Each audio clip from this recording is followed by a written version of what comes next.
show you a small video how to replace a broken this is a broken doorknob. This is how it looks like, the one which is already in there. So guys, last time this thing broke out, so what I'm gonna do is just a small video to show you how to get it out.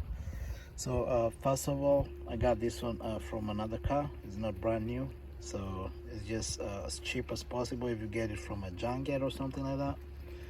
So this is how to do it, guys. It's just simple, just one. So first of all, guys, you unscrew it. You unscrew this thing like this. You unscrew it all the way. It should be able to come out once it reaches the end. You just pull it out like this. So it has like some screw marks inside there. So once this guy is out, that's how that one will look like. It will look like that exactly. So what you do next is you take the new one. You take the new one, guys. Take this new one right here, and then you look for a flat screwdriver, and then you pop it out. You pop it out right from here.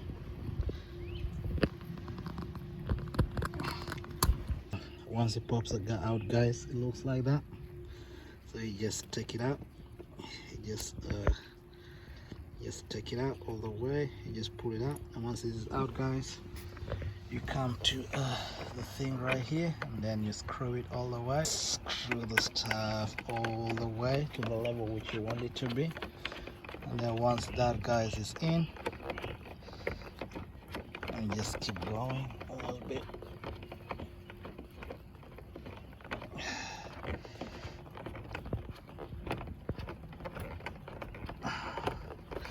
You guys, that's the level which I want.